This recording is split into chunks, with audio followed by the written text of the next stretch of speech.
The Orion is sort of like an endgame mining ship. So I think currently at the moment it's going to be the largest mining ship in the game. So basically it's got like a tractor beam and a cutter at the front. So that'll take in and cut up asteroids, and then it's going to be dragged through the entire ship. So it's basically like a funnel where it's taken into a refinery and then split and spun out into these big tanks on the side where it can be deposited or sold. You use it to take on sort of corporations in terms of like mining and transporting ore and stuff like that. So this thing can just go and eat like entire asteroid fields, just sort of mosey around, just eating stuff. Because the ship's so massive, it's very difficult to turn. So instead of turning it to face what you want to mine, you would just reach out and grab it and pull it towards you. As well as the mining, it can refine them as well. So we've got ideas for, like, you've got the bit at the front, which is the mining part where all the asteroids will be dragged into and munched up with the muncher thing. And then along after that is the refinery, which no other mining ship has.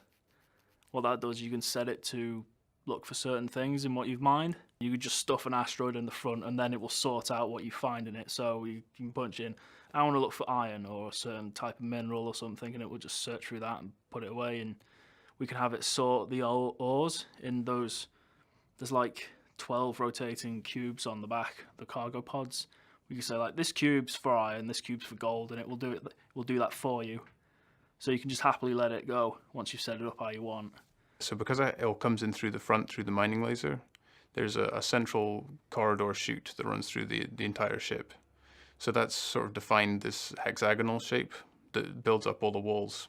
So in each of the rooms you can kind of see it's slanted. It's not traditional squares with slanted walls. It's that the walls themselves actually slant in almost every room. So that's going to be pretty unique about this ship. There's not much room around for the crew or anything, so we have to scale it up to fit all that in. Which is also good because in the original scale, it was a bit too small for the final mining ship you would get. So it would be a bit disappointing to get it. Because originally it was only half the length of the Idris. You would like your absolute final, most expensive mining ship to be a thing of like, oh, it's massive and could do loads of stuff. So we've scaled it up pretty much 100% bigger than it was, just to be able to fit all the stuff in and for it to be impressive. It's very much industrial, so the center section is going to be quite open plan and very mechanical feeling, and then we're going to have to try and have habitation areas a lot brighter and more personal, so it's going to be, again, sort of just trying to balance that. What we've done with the interior is we focused it around the ore funnel, and it's got that RSI sort of trapezoid rhombus sort of shape, so that's all arrayed around that ore funnel. So you have the ore funnel in the center, corridors either side of that, and then branching off of that is rooms on top and around. And as you run through the ship, you're always aware of that ore funnel. I suppose it'll be making a lot of noise and stuff. We're going to have windows you can look into it, because that'll be cool. So the Orion's currently at white box. So we've basically taken the designer block out and just sort of fleshed out a bit more, just getting the rooms sort of looking what we want them to look like in the final thing. And once that's all been okayed, we'll then move on to grey box and get some sort of finer details and materials and stuff in there. So we went through quite a few iterations with design before we settled on this one, and most of the time the limitation was just size.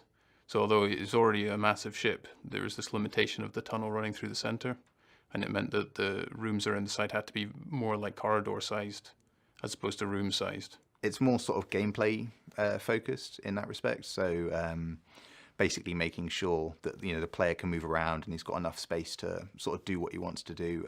It doesn't take too long to get from, say, the cockpit to the cargo bay or something like that, because you don't want to be running around the entire ship. The white box stage is really sort of interesting and really sort of creative, just because you get the ability to sort of change how the ship feels. So taking the Orion as an example, you can basically, just by changing the angle that the walls are, you can change how the ship feels.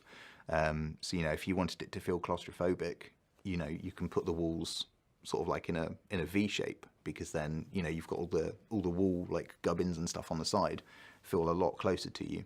Whereas if the walls are like a pyramid, it feels a lot more open because you've got a lot more sort of ground space. It's got that panelled sort of look to it, where you've got your sleek, sharp panels, and under that sandwich between them is all the tech. So you've got the ore funnel along, and that's surrounded by tech parts that are open to space, and you can see that. And then on top and underneath. It's sandwiched on with the plates, kind of like the constellation nacelles, that sort of thing, where they're one shape, but they've got all that little greebling in it.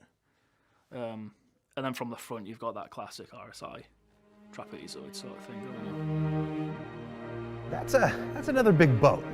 Now today I can confirm that the RSI Orion is nearly white box complete, as the team is working in the identify and create additional concept stage before they move into gray box. Soon the dream of shooting massive mining lasers from our ship's faces will be a reality, and we'll have more to share on this ship as it continues its progression throughout the pipeline.